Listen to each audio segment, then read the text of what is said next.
am thrilled that I get to honor Sam Gilliam with my colleagues and with all of you today. And the first piece that we'll look at is this one. And Lucreza and I will discuss this piece after we listen to the music pairing. There we go.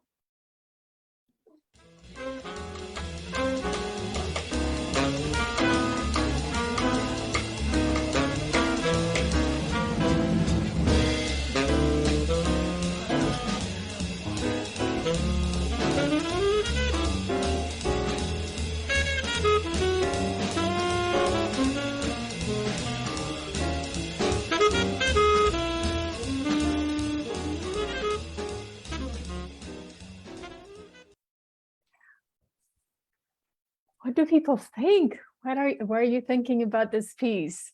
And of course, Lucreza, I'll invite you to comment on this piece. Well, first, the music. I chose that piece of music because it sounds very angular, if one can say that about music. And the piece itself has so many different angles and points and sharpness to it that I just felt like it was fitting music for this piece. This piece actually surprised me because I was so used to seeing, the type of work that Mr. Gilliam was known for, which was the hanging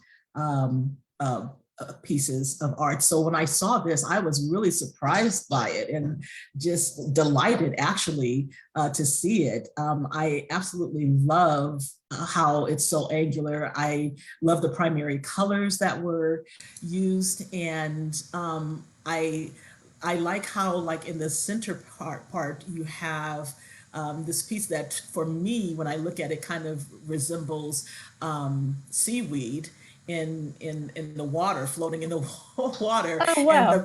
And the piece is called, a boy landscape. So, it makes me automatically think of water. And it just looks like a really sunshiny day on the water. You have the yellow, which, for me was reminded me of sunlight on the water, and you have the blue, of course, which actually is the water, and I interpreted the white as being a boat on the water. So it was just this whole kind of nautical water theme that was going on for me. So I just absolutely love this. Oh my goodness, Lucreza, I really like that because you saw it from a bird's eye view. And so you saw it from a top down. And for me, it was like, I don't know, I flattened it even more. I think it was so much more, it was flatter than even that. And for me, it seemed like land and a little bit of water somewhere. And then there's a big land around it. And houses and things like, so that's how I saw it. But I love that you saw it from top down. And now I see the floating seaweeds and the boat and all of those kind of things. And one of the things that amazes me about Sam Gilliam's work also is the screen printing. And I think Dimitri and the other folks also will talk a little bit more about that process and how involved it is to use it in layers. And I really like the almost simplicity of these pieces, but they're so complex. Yeah, they're so complex. It's just so open. So this is, I think the music choice was so fitting. As we will hear your other choices of music pairings as well. And Joan mentions the sort of sail imagery, because of the triangles that you see. For me, this looks like almost like an origami project that's in the middle of being prepared. It just really looks like it has a very Japanesey feel to me. It really looks like origami cutouts that are about to be put into something. But yeah, I see the sailing as well. It does have that kind of 3D quality to it. Yes. The sculptural quality to it, because the pieces seem to lean on one another. I see that. I know, Charlie, you've been saying that too. And no, I can't answer that again. I think it's also interesting that you bringing up that it's screen print on paper. It's actually intaglio with screen print on paper. And so I had no clue what intaglio was, what the technique is. And so I quickly looked it up, and apparently there's like all types of different screen printing. There's the engraving, etching, dry point, aqua tint, mezzotint. And so apparently this one is not in high usage during this time. It's actually largely used for banknotes and for passports and occasionally for high value postage stamps. So I just thought that was really interesting, that he chose this at that time, and now, it's not well used at all. So it's very interesting, very interesting. Yeah. Wow. That is an important information, I think, because I didn't even pay attention to that part, and I just stuck with the screen printing. So yeah, thank you for that. And oh wow, okay. Sherry has comments in the chat. Sherry says, in response to Charlie, it's like several beautiful papers. And Sherry also says, intaglio printing is the opposite of relief printing.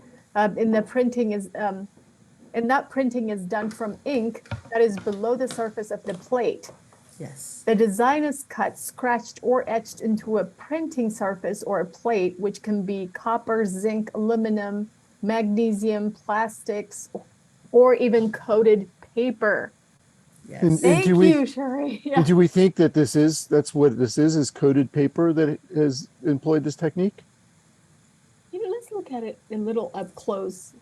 Well, the intaglio, it's the printing is done from ink that is below the surface of the plate.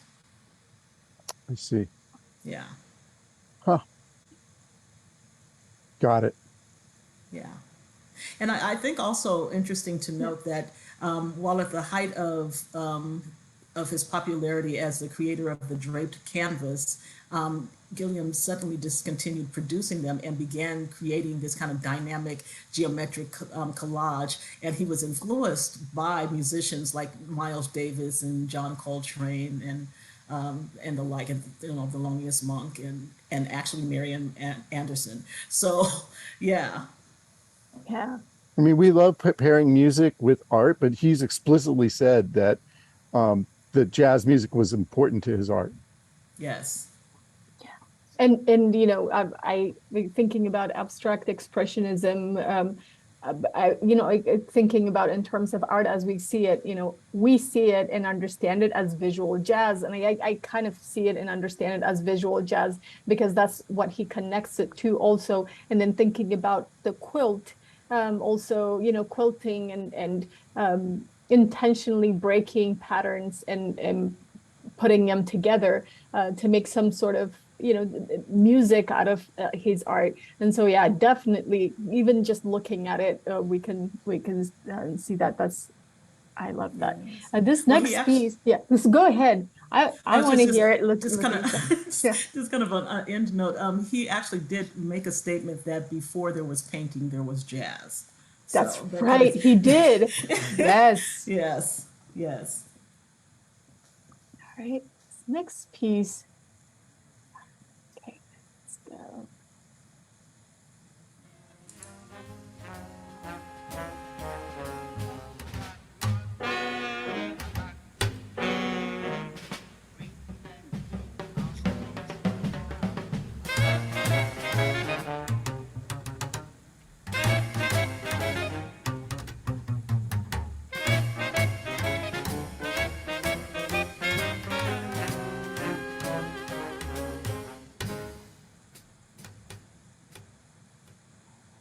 Charlie, take it away. So this is the only piece that I chose musically, and it just really this piece really almost reminded me of like a marionette that's being pulled on strings, and so you have that kind of Mingus doing that kind of slap bass, and it just, to me, it just kind of reminded me of this marionette sort of drunkenly walking across the stage. So that's why I picked this one. I just love this piece. He was one, if not the first, one of the first to hang canvases rather than paint on. In other words, we're sort of used to a painted canvas that's two-dimensional on a wall, sometimes, with some impasto or thickness to it. But here he's painting the canvas and literally hanging the canvas. So you really have the departure of painting into a sculptural entity. And if you've ever seen one of these live, the De Young had one of these, I want to say last year or maybe it might have been before pre-pandemic. They're just so much fun because you can really see the use of color and how the folds and the involutions of the canvas really take on a different quality when you're looking at it. I love this piece. I think it's very unique and fun. Yeah, I agree with you, Charlie. And with this one also, the kind of the background, I think about the background of how influential this piece is and how also what influenced it. He looked at a person hanging clothes outside his window in Washington, D.C., and he sees that, and that inspires him to kind of free the canvas out of the frame. And one of his interviews, he talks about how art is, or abstract art is, political. And I think in a way, it is a political thing to just break out of the frame and have his piece hang kind of like a clothing or something like that. And I really like this piece. And you know what, the shadow also, when you're if you're looking at it, and I've seen a few of these pieces in different museums, and when you look at the shadows, it's something that it's a beautiful thing to just look at the lighting, and however they have the lighting, and to look at the shadows as well, because there's not anything like it around that you can look at with the shadows having that kind of cloud-like weight to them. Yeah. Yeah, the play of light on this piece is just wonderful when you see it live. Of course, and you can still get a sense of it from two-dimensional. Yeah. Sherry also says that she loves the colors and shapes of the piece. And she also said that she remembers seeing and loving it at one of the De Young exhibits Soul of a Nation, right? Yeah. Yeah. And then Carol says he gets an extra contribution from the shadow, different in each showing. Absolutely. Yeah. And Olivette says this piece was on display for very similar in Soul of a Nation. Mm-hmm. Yeah. It's a fun piece. I mean, this is a piece that, if they would let you want to run your hands through it. I think it probably wouldn't Don't try, Charlie. well upon that in a museum, but it really is the kind of piece that I'd love to sort of feel the texture of the canvas. I mean, this almost looks like a pair of painter's pants that have been, balled up and hung up as a work of art itself. You get like a hint of a pocket in the lower corner of the left side. Now, as it's moving left, you see a hint of a pocket. It makes me think of painter's pants. Yeah. I mean, it's an iconic piece, and we almost left this one out because I think this is the most discussed piece. So, but I'm glad we included it, Charlie. Yeah. All right.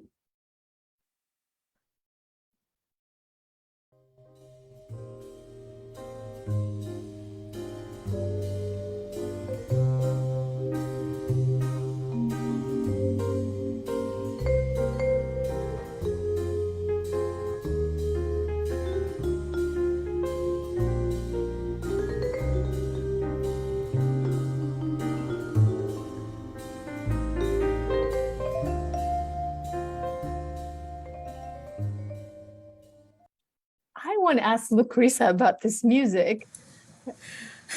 Well, when I looked at the piece, it just felt so nostalgic and whimsical and just light. And when I heard the music, I just thought this fits this piece perfectly. Just very nostalgic. I think we mentioned that it kind of reminds you of, pressed flowers between a book, that kind of feeling. And so I just felt like the music just took it there. Okay, awesome. And Nadia and Charlie, take it away, please.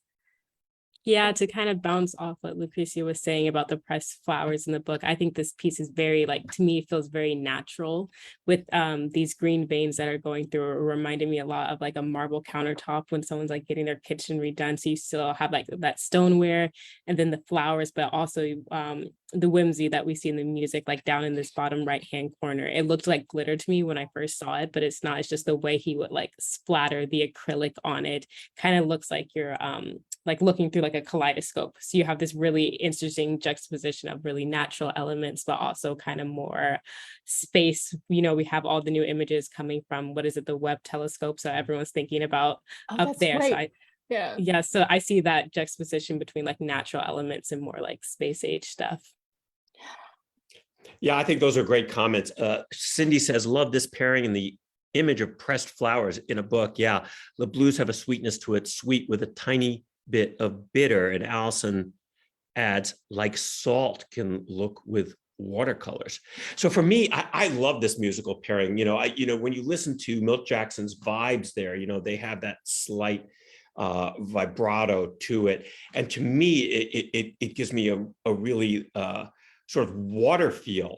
And so for me, like if you look in the top right, that purple image looks like a fish to me. So for me, I went to sort of this idea of water moving around, and you see this sort of fish underneath the surface and bits of leaves that would have fallen onto the surface, or bits of flowers, but I also love the pressed flowers image and the marble image. I just think that this is a piece that's really open to a lot of different interpretations. And I love the palette of it. To me, the palette is a little bit unusual. It's not a combination of colors that I see often used.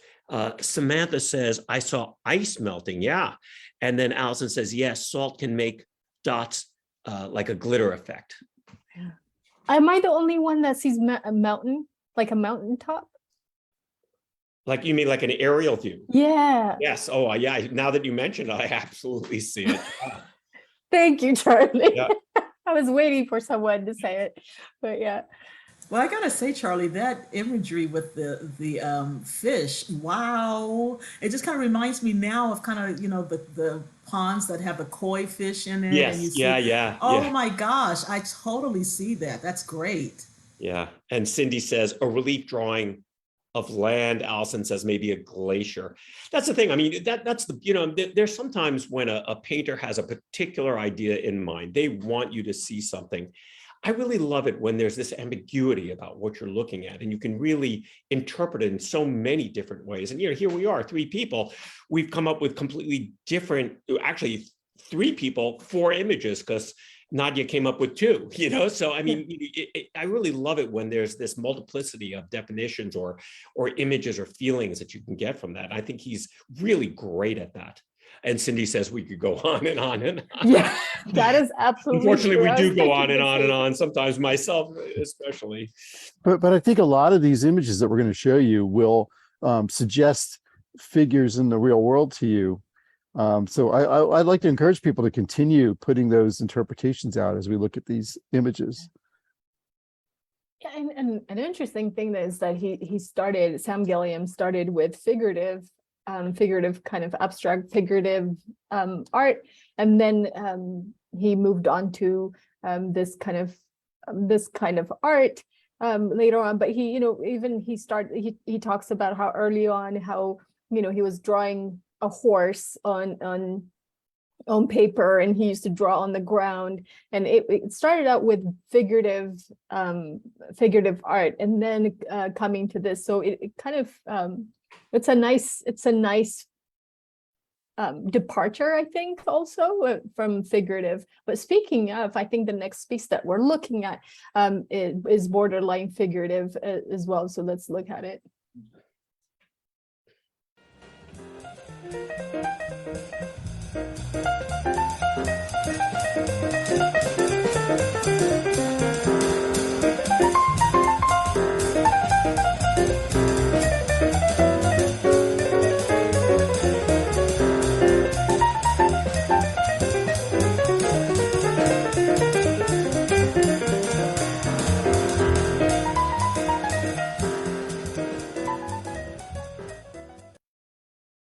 Lucretia, what about this one?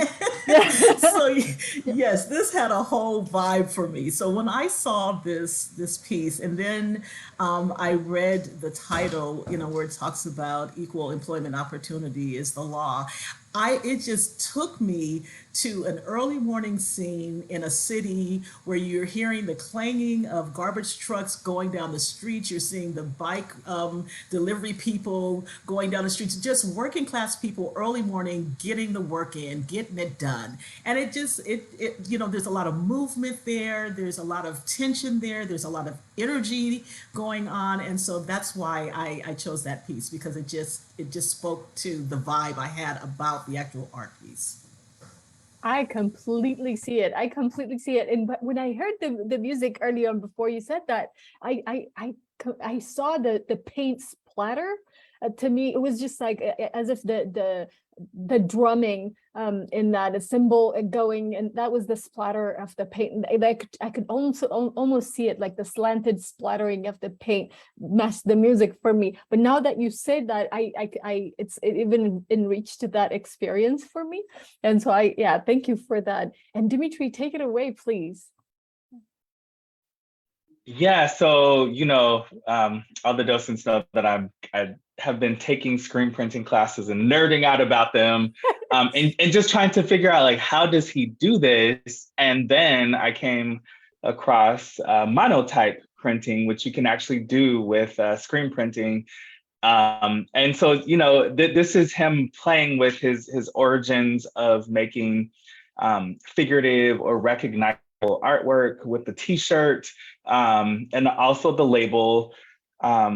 And so basically what you can do, which now I'm like, I have to go and try this, is you can literally go and you can paint directly onto the screen, which I think is one of the processes that he likes to use a lot, because Sam Gilliam was really less interested in replicating images and using paint to replicate what we see in the real world, and more interested in just the potential of the medium itself, whatever surface he's painting on, and looking to see how paint naturally pours, how it flows, how it drips. And so he's doing all of that in this piece, but then running it through a screen.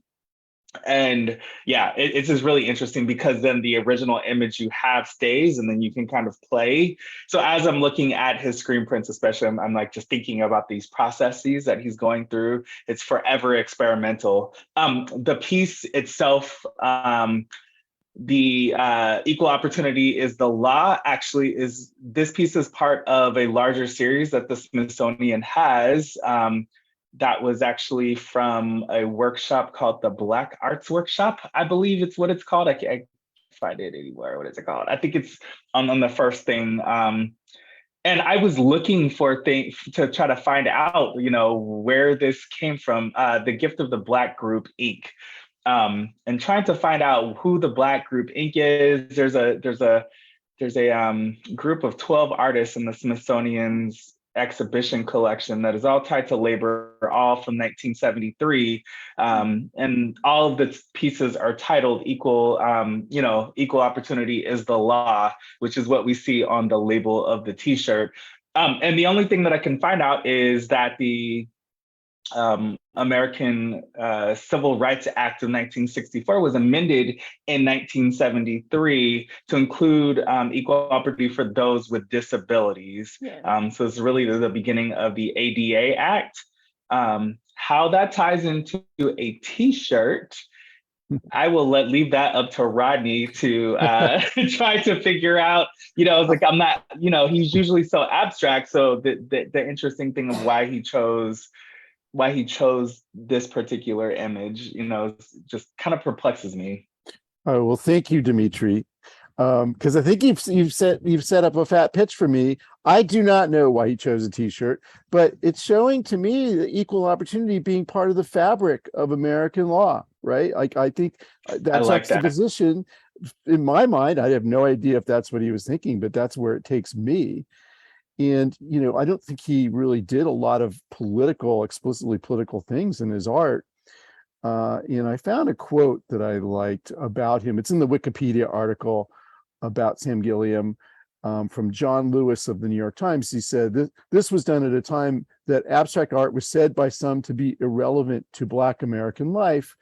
But Gilliam, this is his practice, and he puts that statement in his abstract image.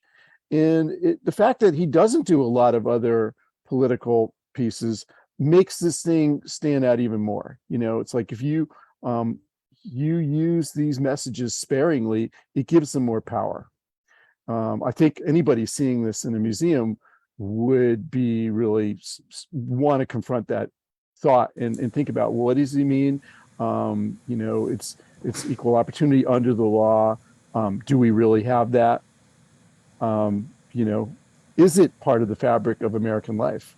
You know, also this piece kind of reminds me of David Hammond's. Is that what we looked at that last week or two weeks ago? I'm sorry, The body prints. Yeah, the body prints. It kind of reminds me of that as well. I never put those two together, even though it's a completely different way of printing. I just kind of, I think the way that I see it being making a political or a social commentary connects it to David Hammond's work for me as well. I'd like to comment from Allison. The label is like a sign. I always just very interested to see how words get used in art. And Allison also liked the pairing of the music, and Joan thought that she heard the dribble of a basketball. Yeah. And an athletic shirt during the music too. So those are both regarding the Another David Huffman that reminds me of. And so the dribbling of the basketball when you heard that, and then also kind of the color splashing of it kind of reminds me of that. But I feel like, you know, people are making connections in the chat. It's a lively chat, and so look over and check it out. The next piece is this one.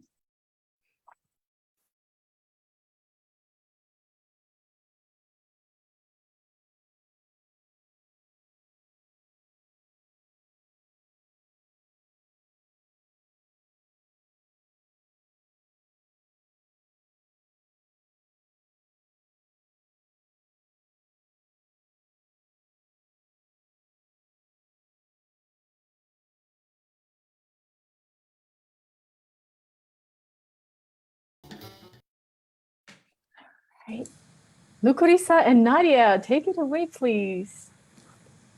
Yeah, for me, this one, I think his title of Dance 72 really helps me like look at this artwork better, because I forget like the term for when you try to, like, the human brain automatically tries to find like figures in everything just to be able to organize everything. But with Dance 72, I automatically see all these different like yellow strokes as different like people dancing, or like an arm here and a leg here. And it's very like, it's a lot of movement. And I think with his use of color and his it's a lot of freedom, and it feels like a very like happy space.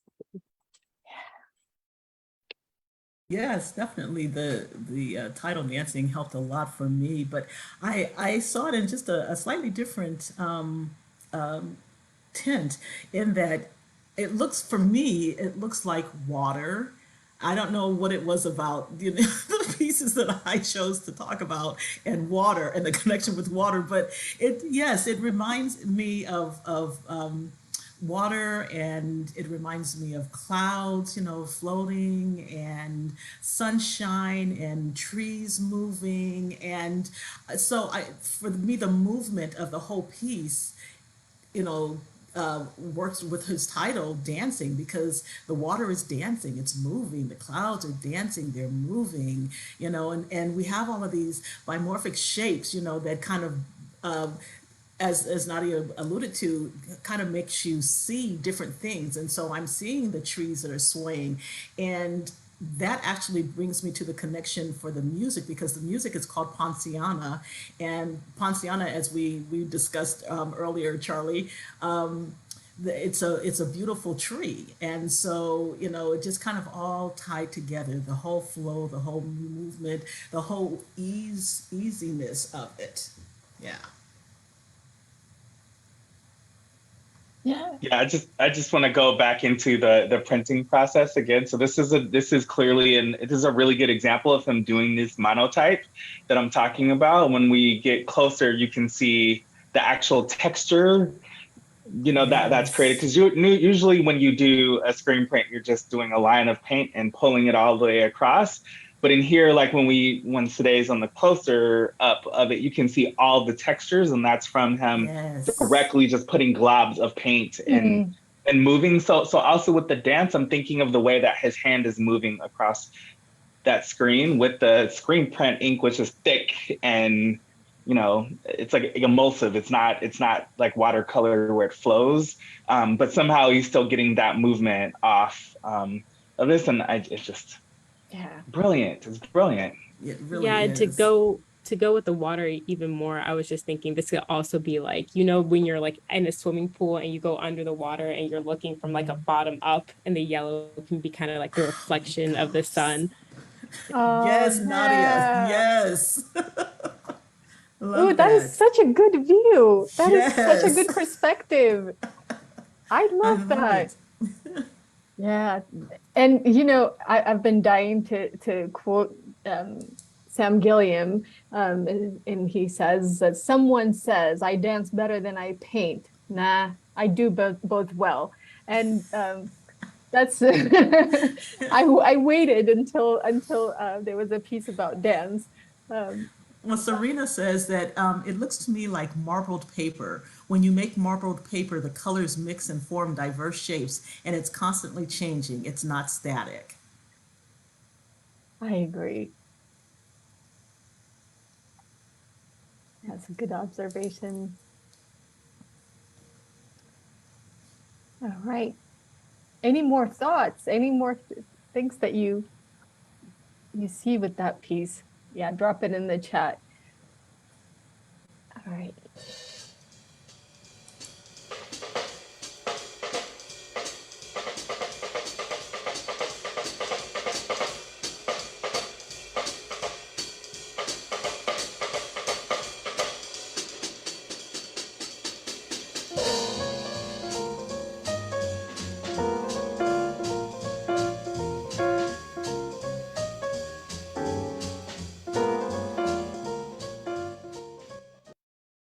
Lucreza, tell us about the music, and then yeah.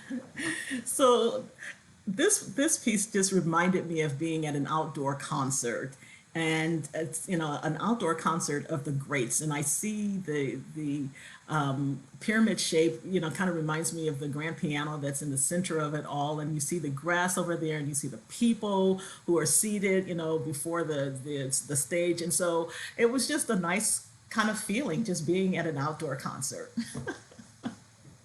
How did you see that? My mind actually takes me places, trust me. But then wait until Rodney brings up the face. And I So, think this. Oh, yeah. go ahead, Rodney. Oh, no, you go ahead, Dimitri. So funny. Yeah, you know, so all that I'll just say is I researched the title. That was what I got obsessive about on this one, and then I came up flat. Yeah. So Sam Gilliam did this, you know, several bodies of work, all titled GDS, starting in the 1960s all the way up until the 2000s. And this is just one of them. If you just look up Sam GDS, you'll see probably like 20 different images at least, that are all completely different in his different styles. And so I was trying to figure out, you know, GDS could be global distribution system, which I doubt that that's what he was thinking about. One of the things that I'm also wondering, good darn stuff. I like that, Sarah. It's a good one. Yes, thank you, Allison. So I did look up, I did find the most consistent thing was Georgetown Day School, which is in Washington, D.C. Allison also pulled that out. And they had a jazz band that played all the time. And so just him being in Washington, D.C., where that's where he made his home at with his wife. You know, he would have been in very close proximity. He said he hung out in Georgetown all the time because that was kind of the rougher part where the artists and the cool musicians would hang out. So I'm just going to assume that it stands for Georgetown Day School, and he often liked to go listen to their jazz band play. And so Lucreza's vision is probably exactly what he's thinking of. But who knows? Because yeah, I feel vindicated. I think you are, because for me, I just kept seeing a pyramid. I was seeing like the Great Pyramid of Giza and the light shining at various times of the day through clouds or whatever, if there's even clouds ever. But that's kind of what I was saying. And so yeah, this is one of 50 prints, and so we kept finding all of these different versions of it, some lighter, some darker, and like this lighter version right here. And that's because he made an edition of 50 of these. And some of them are being auctioned off right now. So they're all a little bit different. But go ahead, Rodney, please. Yeah. Well, I want to ask today, let's zoom this thing out. Okay. We had a really good discussion of what we saw in this image. And I kind of put forth my ideas, and it was suggested that perhaps I might not be in my right mind. So I would like to I would like folks to just in chat start throwing, like, what kind of things do you see in this? Let's see if anyone else goes where I went with it. And that's what I love about his abstract art, is it can take you to so many different places. I think we bring our own personal experiences to how we interpret these things. And also, like, think about the use of the color palette he has here. That's really wonderful. And the technique, the way he is drawing this, I see, obviously using the hand quite a bit. No one's throwing anything in the chat. Am I going to have to go out on a limb and suggest what I saw? I also do like the fact that we don't know for sure what GDS is. And, I think that Georgetown Day School, that would be a great source of the title, but maybe he told people, well, I'll never say, Sarah. if we'll get to this. I'd have to kill you if I told you, right? That kind of thing. So Sarah sees an alien landing site. Joan sees glimpses of figures. Tell me more about that, Joan. Where are you seeing figures? Olivet says, I see an expression of a vibe, energy, flow of changes, use of colors, earthy textures. Sherry, my first thought was art I did as a child occasionally. We started with a black background and etched out of it different beautiful colors. Reminds me of crayon relief. Yeah, it's a really interesting technique. T.S. Eliot leaped into my mind. At the still point of the turning world, neither flesh nor fleshless, neither from nor towards. At the still point, their dance is. Oh. So let's go with that dance thing. I see this figure in the background. I see on the left side, it's a triangle kind of heading up to the upper left corner, but I see that as maybe an arm extending. And then in the middle at the very top, like some kind of David Park-like face. So I don't know, does anyone else see in that stuff? Is it just me? Could it be a figure in the background? Or do I have to stop eating those brownies occasionally?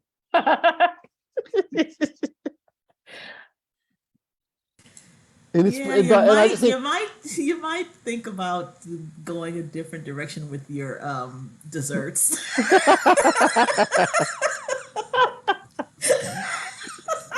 Well, just remember, I'm a Haight-Ashbury tour guide. There's only so much you can do with me.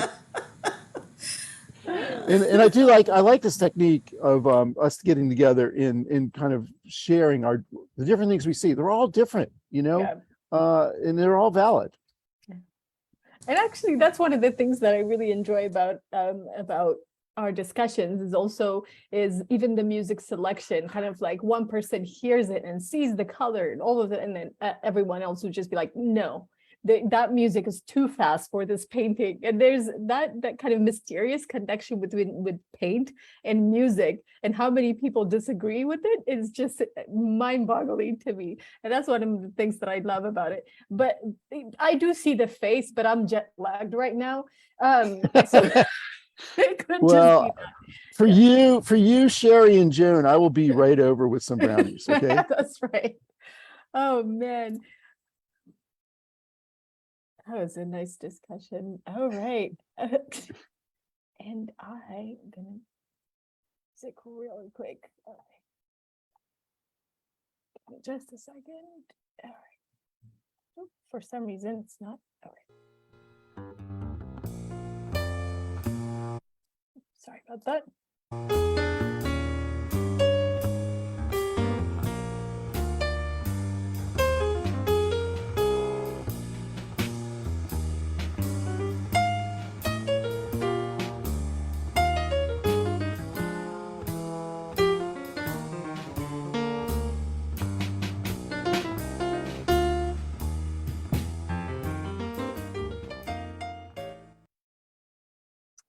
Yes.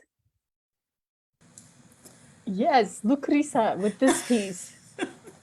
You know, I have to say, when I first looked at this piece, all I could feel was just this sense of the blues. And I don't know if it's because of the blue that was coming up from the piece, but for me, it just worked. It just kind of felt like that, just sitting back, getting comfortable, and just listening to some blues. And that's the only thing I can say about it. It just really, it felt like a natural pairing for me. It really worked for me. It really worked for me also because in such a piece that doesn't look very structured for me, I find structure, the four rectangles in the middle, and for me, kind of the sound felt like those coming together. And with this piece also, what I really like is that how what we see with the fabrics, kind of letting go of that what we know, kind of framed rectangular pieces. But Sam Gilliam is kind of doing his own thing with this one, much like quilts and much like jazz with this piece. And that's one of the things I really love it, in the thickness of the paint that's been applied to it. And and it's not unusual for him to use acrylic paint on canvas, as his whole school at the time they were using acrylic paint and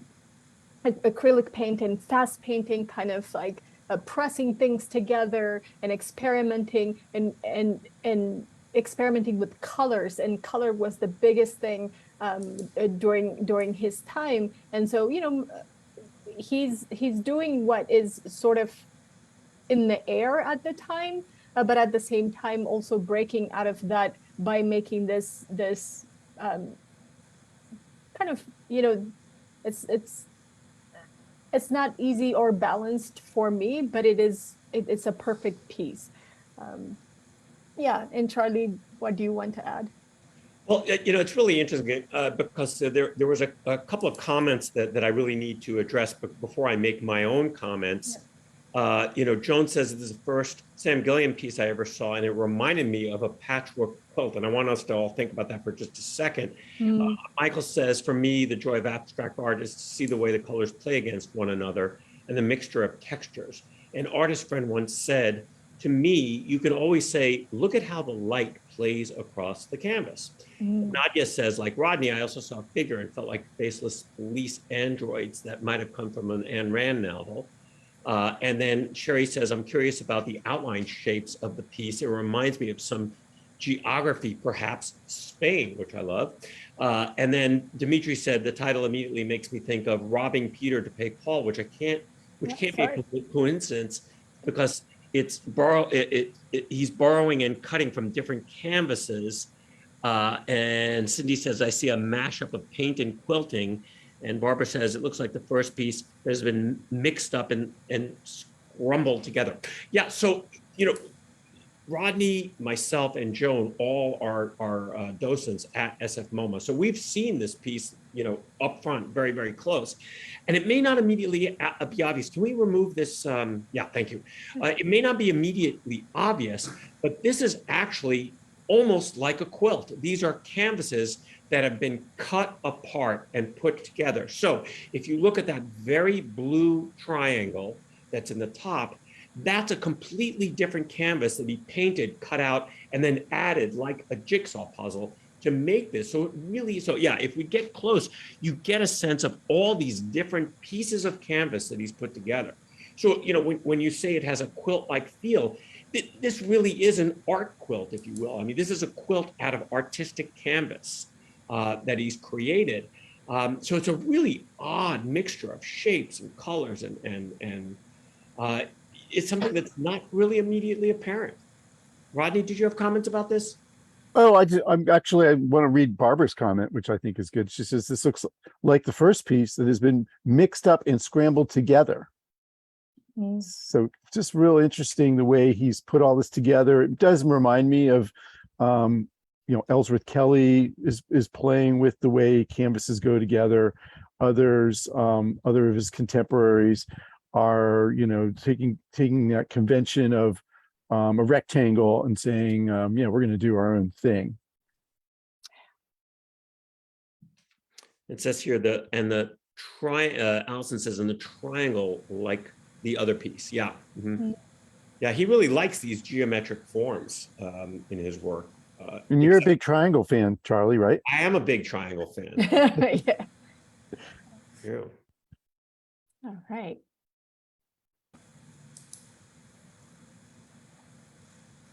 Let's see here.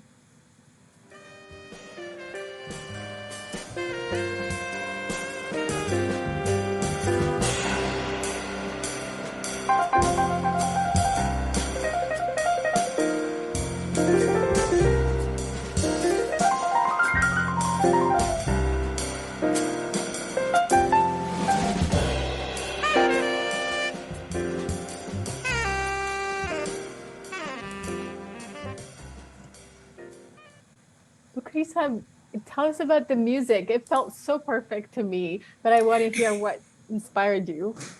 Well, what really inspired me on this was that it is such an intense piece. And I felt like the music was really intense.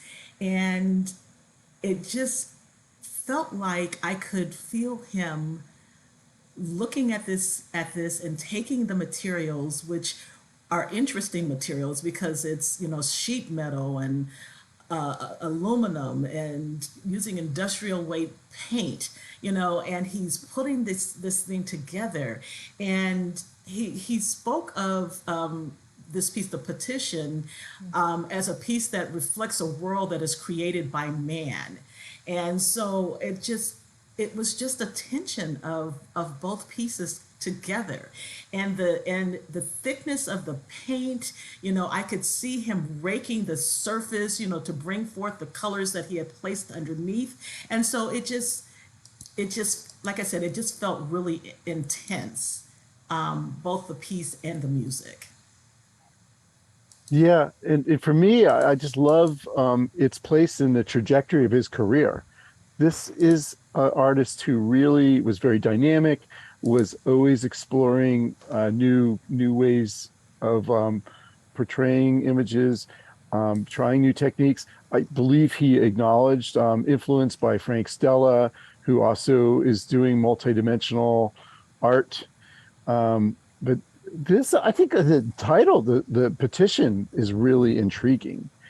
To me, it almost evokes like a set of doors and something that's been put on the door to maybe, call attention to something. I don't know. Oh, what are others? Like these two being kind of. Yeah, like the back, Okay. two being doors, and then something is on top of them. Ah. But I'd be curious, what do others, either in the audience or in the panel, think of like the petition? What an interesting title. It's a very interesting title, and I could find nothing about it, but I like the idea that you're putting forth, and I think also that it's important to note. You know, when we're looking at this on our screens, you know, it appears to be fairly Mm. small, but this thing is 96 by 60 by 32. Oh, wow. So it's, you know, it's a fairly large piece. And, you know, like I said, I could just imagine him working on this piece and welding these pieces together and, you know, figuring what colors to use and what's going to bring forth the energy that he's trying to put forth in this piece. Yeah. Weren't we in the discussion also talking about these lines, these parallel lines, and maybe making folks think about like farming or something, like tilling the soil?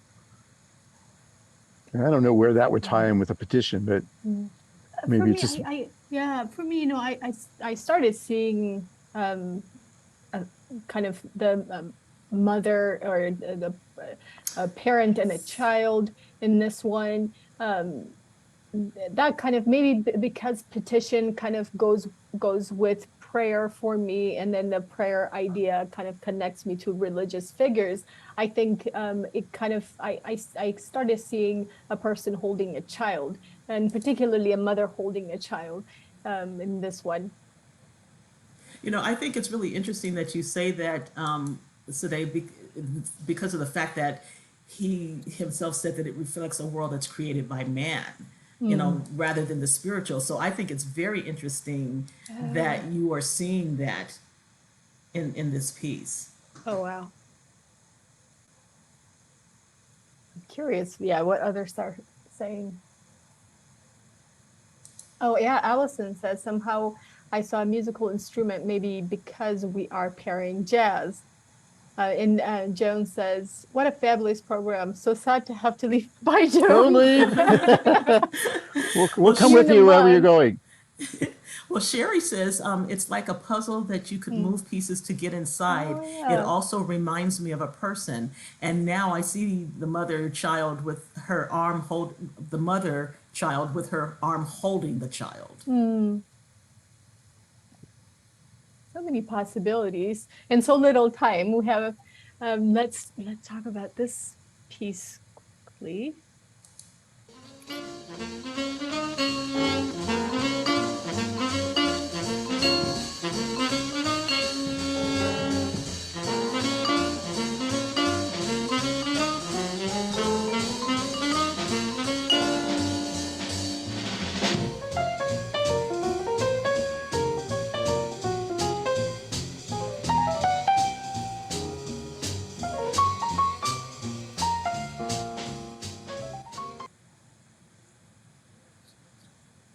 I just like this piece because it was free flowing, and when I looked at the piece, I mean, I like the music because it was free flowing, and when I looked at the piece, it looks free flowing. You know, you have these splatters of paint here and there, but then you also have the semicircles that kind of reminded me of when the piano piece came in. It's just, it's just kind of like, you know, so it just worked for me. Like I said, I like the feeling that it was whimsical, it was free flowing, and the paint was kind of splattering.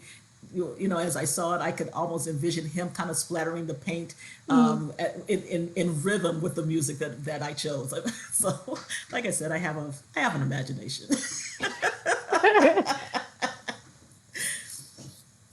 Dimitri, do you want I want to hear about the screen printing too on this one. Like how many is this also the kind that he just puts paints to paint directly first? Yeah. Yeah. At first, I was just like, how does he do this? Because Yeah. I thought it was a multi-layer screen print. But Okay. then when I discovered what you can do with mono printing, so he's using screen printing as a direct painting method. I guess a secondary direct. I don't know how you describe it in artistic terms, but he's painting directly into the screen and then running it through the squeegee. So he's able to get all these really cool patterns and designs. And then oftentimes if you do the second layer of it, that's where you get all these white places where the ink misses.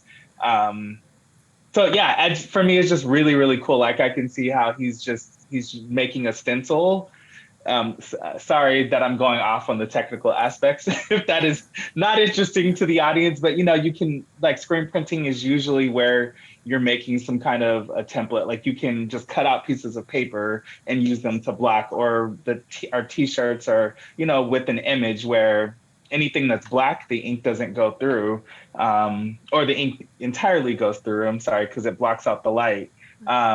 So it's just really interesting to me that he's taking this technique that, we know Andy Warhol, for example, who's like replicating Marilyn Monroe over and over and over again and just changing the colors, where his work is still a one of a kind, even if the pattern that he's making or the simple design that he's making is the same. By him doing the direct painting technique, no print is exactly alike. So it's really interesting to take this industrial process, and then make this unique work out of it. It's just really cool to me. Speaks to his artistry and his interest, and just what paint can do. Yes. And the image is secondary for him. But someone else is on this with me. I think Charlie's also speaking on this one, or is it Rodney? I think Lucreza, but I wanted to also add to, it wasn't Lucreza. She's looking at me like that wasn't her. I'm kidding. I'm kidding. I think maybe it's me, or is this Charlie? I think it's me. So for me, this piece just really has a lot of different things that it brings up in my own mind. For one thing, I went to the fruit bowl, so I see a banana and a sliced, plum, I believe is what we decided. Plum, yes, I mean, but this really had, he was really influenced by Paul Klee. That was one of his early favorites, and to me, this really has a Paul Klee feel to it, which is to say, like many of the works that we've seen today, it's really kind of happy and playful and colorful and bright, and I really like that. And I know nothing about screen printing technique, I have to be honest, but we were talking about, some of us thought this looked like almost like the Olympic rings, for example. Again, I think there's a lot of ways that you can read this particular piece, but I think the bottom line is that it's a very happy piece. I think that the colors are really bright.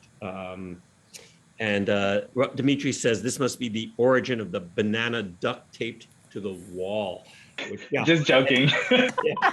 And Serena says, I'm so glad you mentioned Paul Klee. The earlier ones that people said looked like a crayon drawing reminded me of Klee, very whimsical, like this one. Absolutely. I think you can really see a lot of Klee's work. And boy, that's a good place to go in my mind. I really like Paul Klee a lot. And so the fact that, and of course he's taken it to his own level, but you can definitely see the Klee influence. I just want to go back to the prior piece where we were talking about the Madonna and Child. And I just really loved Allison's comment, that sort of helps reflect that, which is that, Mary is often shown in blue in Renaissance paintings.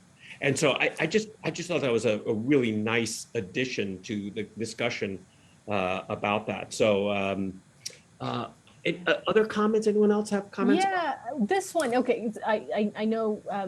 I was hoping that we would end it right at 2, but no. So this piece, if we sort of flatten this piece, I can see this coming out of it. Kind of if we flatten it, if we make it into a painting. And it's fitting that they're right next to each other. So looking at them, I'm seeing the repeated shapes and some of the colors spread out from this 3D piece into the 2D piece that we were just talking about was Charlie's bananas and the peach. No, it's the same palette. Stone fruit season, yeah. Right. And and they're oh, go ahead, Luke. Yeah. Well, he loved experimenting with, the relationship between color and movement and how it responded to, visual textures. And so, this is just so apropos for that, Yeah, and we didn't get to talk about the Washington Color School. Right. Also, in the whole movement, and I think he definitely has a lot of contribution to that, and of course the experimentation with color. And so I hope folks would look into the Washington Color School, and other artists that it's connected to. All right, let's see.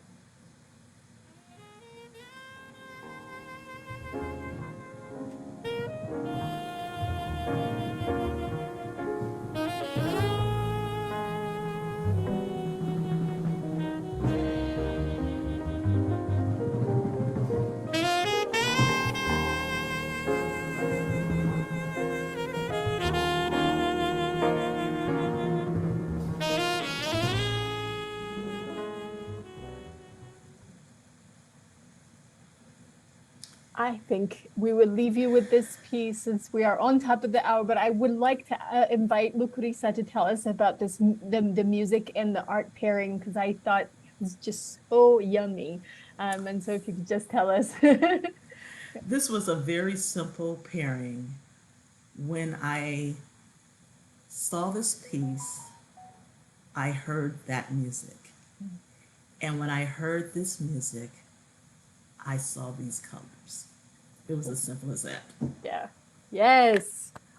I'm not going to add anything more. Dimitri, do you have anything else to add on this? I don't. I mean, the only thing that I say is, like, you know, when we first saw this piece, if you'll zoom back out to the full piece, okay. I didn't love it. And then as soon as Lucreza paired it with Naima, then I started to love this piece, because the light, I could see it coming through shears or something. The light was moving, it was sparkling. You know, and I just think that's the power of music. And thinking of Gilliam, everything you ever see him do, his whole creative process is tied into jazz. And so just for Lucreza to make the piece come alive to me and then make me love it because of the music choice is just beautiful. If you don't mind, I want to play the music one more time before we go. And obviously, I don't like this program to end, but just this last one, let's just play the music, if it allows me.